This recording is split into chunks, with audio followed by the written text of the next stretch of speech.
Are you a runner and you're finding that you have a sore back, low-level aches and pains, and your hamstrings are feeling really, really tight? The chances are that you have a weak core. And if you do, not to worry, because I've got you covered. Hi, my name's Lsit, and in this video I'm going to share with you the best core workout that you can do if you are a runner.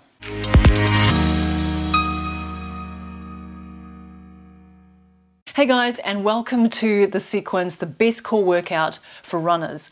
Be sure to watch the entire video all the way to the very end because all the exercises build on each other, and I want you to be able to get the best results for the time that you're putting in.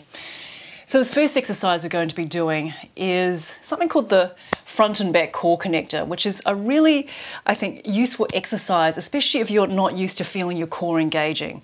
So all you're going to do is going to come onto your back like so. Make sure that you have your shoulders away from the ears. You're pressing your rib cage into the mat and your feet are on the floor. You can also just press gently into your feet just so you can really feel your torso connected there with the ground. Go ahead and take an inhalation. Exhaling, bring the feet off the floor. Notice how I'm pointing and spreading my toes. My knees are directly above the hips. Placing the hands in the front of your thighs. Inhaling here, make sure your shoulders are relaxed. Exhaling, press your thighs into your hands, hands into the thighs, and see if you can create a really strong intensity here for about 10 seconds. And notice how it feels like your entire torso is suctioning down into the floor. Keep breathing. Good. One last full inhalation, and then exhaling, release. So by doing this exercise, I would suggest doing it about 3 to 5 times. You will start to train that feeling of engagement in what's called your anterior core. So this next exercise we're going to be doing is going to help us identify the transverse abdominis, or the TVA muscle. It's one of the most important muscles in your core, and this exercise is actually in a lot of my videos because it's just incredibly effective for you to know when your TVA is working and when it is not. It's a muscle that lies underneath the visible muscles on your torso. So very often we don't have a connection with it because we can't see it, and so a lot of us, we've heard of it maybe, but we don't really know what it's supposed to feel like when it's actually working. And it's very important to get your TVA working properly because that's going to help to safeguard your back. Go ahead and grab something firm, a yoga block's ideal, placing it between your thighs and coming onto your back like so. And very much in the same position that we were when we were doing our front and back core connector. So you want to go ahead and squeeze that block really firmly, making sure your rib cage is pressing onto the floor. You're going to take an inhalation, bringing the arms over the head, bringing the feet off the floor, pointing and spreading those toes, squeezing that block. Exhaling, bringing your arms forward, bringing your legs forward and lowering those legs down right before you feel your lower back about to lift off the ground. So this is going to be different for everybody. And if your hamstrings are tight, especially if you're a runner, that's very, very common, then you can keep your knees bent and then just bring your feet a little bit further forward. Now you know that your TVA has switched off when your lower back wants to lift off the ground. So that, if you're feeling that right now, you want to go ahead and lift your feet up a little bit higher towards the ceiling and re-engage through your center. When you get a little bit stronger, you can go ahead and lower down a little bit more, but once again, it's really not that important to have your heels really close to the ground, just as long as you can feel everything engaging. Now, if this is uncomfortable with your head off the ground, you can go ahead and just place your head onto the ground, but just make sure you're managing your shoulders and you're not like this, okay? You want to keep your shoulders nice and relaxed. You want to be engaged through your arms. So once you're here, you're going to be breathing at your set point for about 20 to 30 seconds. Keep squeezing that block. Keep breathing.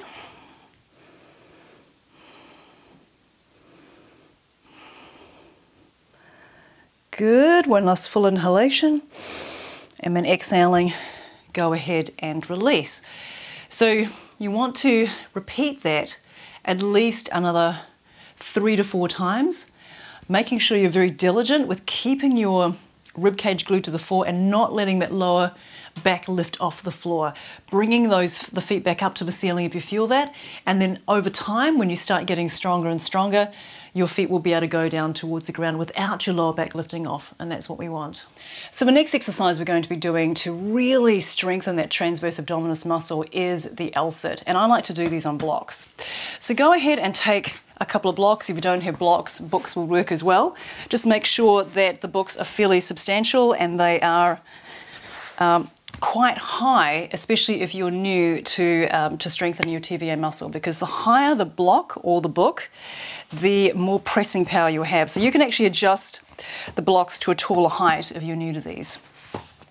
So go ahead and place the blocks by your hips and make sure that your fingers are really spread, middle finger pointing straight ahead, and then your legs are as straight as you can. I'm going to demonstrate the Lsit with the legs straight, but once again, if your hamstrings are tight, you can have your knees bent. So go ahead and place your hands on the blocks, inhaling, rolling the shoulders away from the ears. Exhaling, we're going to bring our hips up with a short, sharp exhalation like this. And then we're going to pull those hips back and hold the Lsit, starting off for about 20 seconds and then working your way up to half a minute, 30 seconds. Long, slow, deep breathing. Now, the more you can pull your hips back, the more what's called hip flexor compression strength you'll build. But don't worry if you can't do that right away. Just see if you can bring your heels back even just a couple of millimeters, half an inch, and hold that. Keep pressing firmly through your hands, pushing those hips back, and then gently coming down. So the Lsit are quite a challenging exercise. You'll grow to love them, I promise, if you practice them regularly. The benefits are just so good for runners in terms of getting your TVA strengthening. And also what's going to happen, a cool thing, is the side effect of strengthening your TVA muscle is that your mobility will start to develop naturally, so that'll also help with any issues you might be having with your hamstrings. So this next exercise I'm going to show you is the classic elbow plank. So I'm going to show you that, and then I'm going to show you a really good way that you can do to be able to juice up that pose so you can get a little bit more benefits out of it, because unless you're actually quite weak, you probably already have enough strength to do the elbow plank, but I'm just going to start off with that and then build from it. So you're going to come onto your forearms like so, and bringing your hands, clasping your hands in front of you, go ahead and walk your knees away, and then you're going to take an inhalation, extending through one leg, then the other.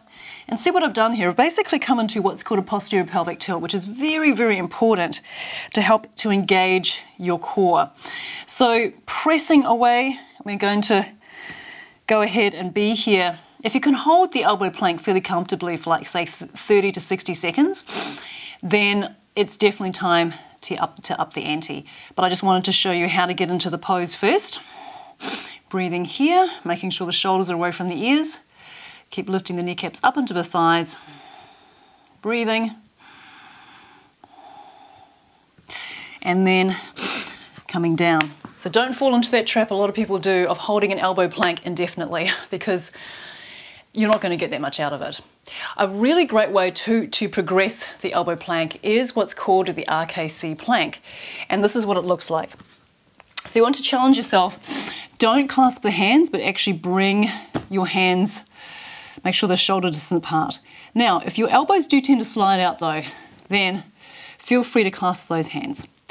Okay, so let's go ahead and come into our elbow plank position. This time, instead of clasping the hands, I'm going to make fists with my hands and have the hands facing each other. And then I'm going to go ahead and bring one leg out, then the other.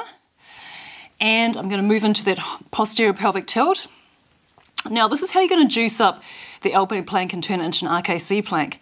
I'm going to take an inhalation here. I'm going to exhale. I'm going to drive my elbows to my heels, and I'm going to draw my heels to my elbows. Shoulders are away from the ears, lifting the kneecaps up into the thighs, navel's firmly engaged, and breathing here for about 15 seconds.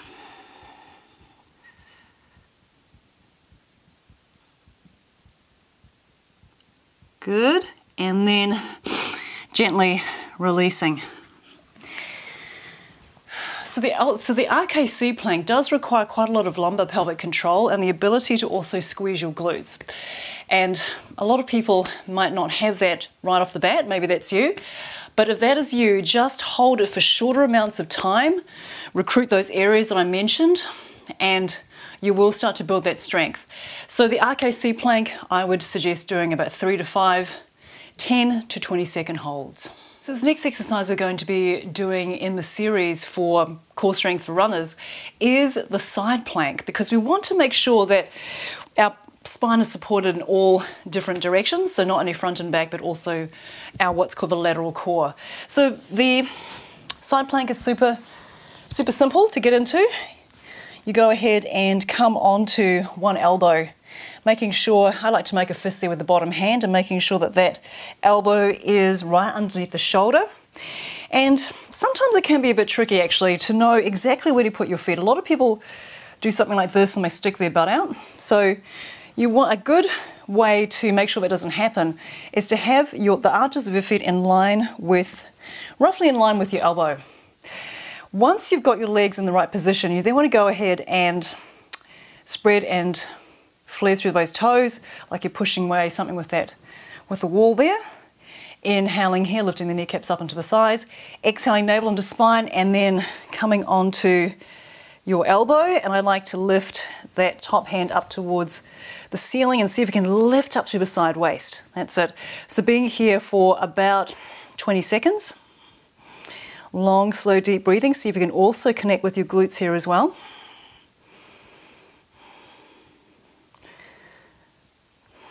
Good. One last full inhalation here.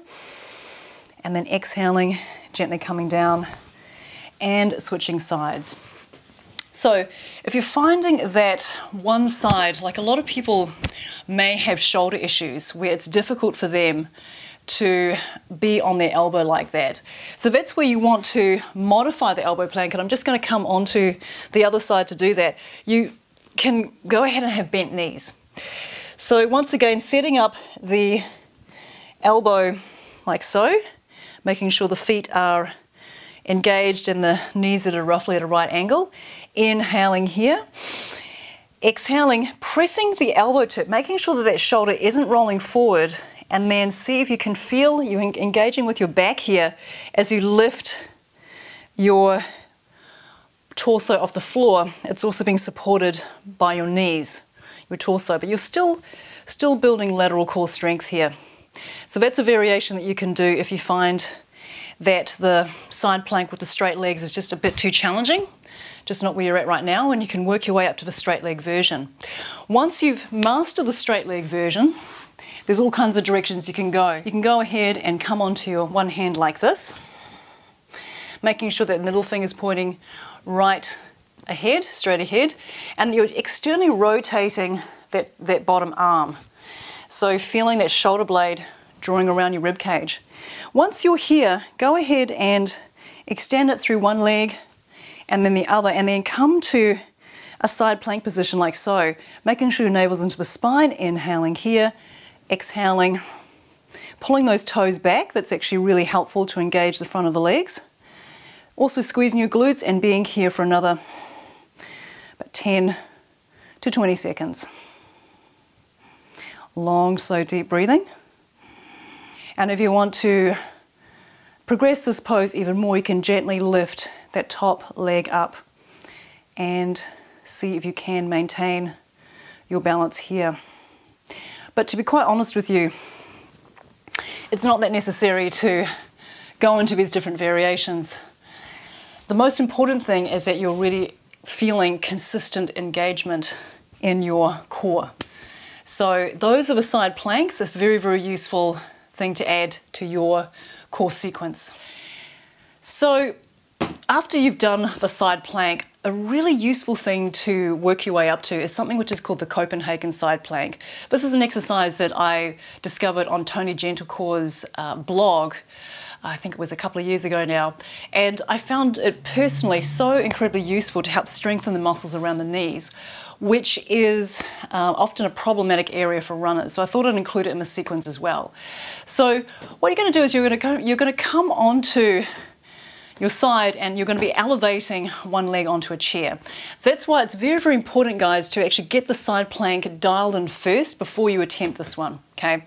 So if you're confident you've got the stability, then go ahead and come onto your side and make sure that you've got that bottom part set up. It's so very important to keep your shoulders healthy, not aggravate anything. So you want to make sure you've got that bottom fist nice and strong, elbow underneath the shoulder, and then coming into lying onto a side plank like so, and then you're going to go ahead and inhale, bring the top leg onto a chair. Exhaling, you're then going to go ahead and draw your legs in together. So this is really such a great exercise to be able to strengthen your knee adductors. So breathing here, maybe starting off with maybe 10 seconds, even 5 seconds if you're new to this, and then keeping that waist, that lift in the side waist, shoulder blades gently drawing in together, and then coming down and switching sides. So once you feel confident with the Copenhagen side plank, just with the static version, you can go ahead and add in some movements with the bottom leg to help strengthen the hip flexors. So you can do that by doing this, coming back into position, bringing that bottom leg into the chest, inhaling, exhaling, inhaling, and then exhaling. So this is actually a very simple and challenging but very effective exercise to not only strengthen the knee adductors on the standing leg, but also the hip flexors on the dynamic leg or the leg that's moving. So if you're keen to do this variation, I'd actually do movements with the bottom leg about 10 times and then hold it for a static position here for perhaps another 5 to 10 seconds, and then coming down. So the Copenhagen side plank, super effective variation to add into your core sequence. So this next exercise we're going to be doing is something called the hip flexor triangles, which I think are a super powerful and very simple way to strengthen your hip flexors, which often can be very tight and very weak, especially if you do a lot of sitting during the day. So come to a place on the floor, have your legs stretched out in front of you like so. I like to point my toes, and you can support your spine by having your hands back behind you, just making sure your shoulders are nice and relaxed, and you're keeping your chest a little bit lifted. So you take an inhalation, lifting one leg up, bring it out to the side, and then back again. So that's one triangle. And I would point the toes if you can. If you find that your foot is cramping, then feel free to relax the foot and just have the toes up towards the ceiling. But it's helpful to be able to point the toes because I find that actually stops the quads from getting too tight. So you want to do about 10 to 15 on one side, then switching sides. After about a set or two of these, you might find that you're starting to cramp. So if that's the case, just back it off a little bit and then just add in a few more reps until you can once again feel that engagement in the front of the hip without too much cramping. So I would do about 3 to 5 sets of 10 to 15 hip flexor triangles. Now, you can make the exercise easier by bringing your torso back further so you can lift the leg up higher. So that's an option if you find that your hip flexors are not very strong at all. When you start building strength in them, you can go ahead and bring your torso up taller and taller and taller without having to use the hands and still be able to do the movement effectively. So that's a good sign that your hip flexors and also that you yourself are getting stronger overall. When you have reached a certain proficiency, you find that you're not really getting a lot out of these exercises. You can progress the exercise by bringing your torso forward, lifting the leg up, out to the side and then back again. You can also have your back against a wall, so you can't lean back at all. That actually is a very simple and a really effective way to up the ante on these exercises. And if you're feeling super keen, you can put on some light ankle weights. But once again, not necessary when you're first starting out. Just build up the strength and do, once again, 3 to 5 sets of 10 to 15 hip flexor triangles on each side. So this last exercise I'm going to be showing you as part of a sequence, best core sequence for runners, is strengthening the glutes. And the glutes are such a key part of our core and often very, very neglected. Actually, to be honest with you, less so now because of the interest from an aesthetic perspective of having large and shapely buttocks, but also for runners, having strong and engaged glutes is an absolute must to help keep your lower body safe from injury. So we're going to go ahead and come into the glute bridge, and I like to use a band. It just makes it much, much easier to make a connection with these muscles. So placing a band around your thighs like so, and coming onto your back. So it's really helpful to be able to push against the band, and as you do that, notice how that helps to engage the glutes almost right away. So you're going to take an inhalation, bringing the knuckles up towards the ceiling, exhaling, driving the elbows in towards the floor. Now, making fists here with the hands, I find that also helps with what's called the concept of a radiation, where you can really feel into your glutes a lot more. Then taking an inhalation here, pushing against the band, exhaling, bridging yourself up, then inhaling down, exhaling. So if you're using the right tension of band, you should start to feel your glutes squeezing and engaging as you bridge yourself up and down. So I would do this for about at least a good 15 to 20 reps.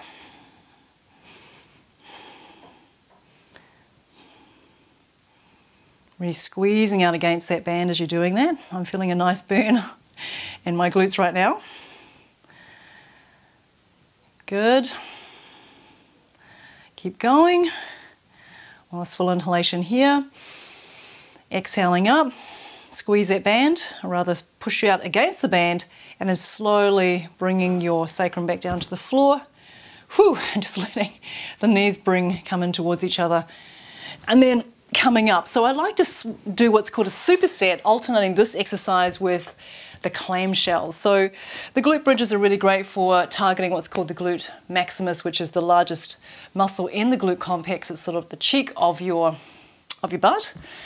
And this one here, the clamshell, is really great for targeting the other two smaller muscles, which are the minimus and the medius, and they are responsible for what's called hip abduction.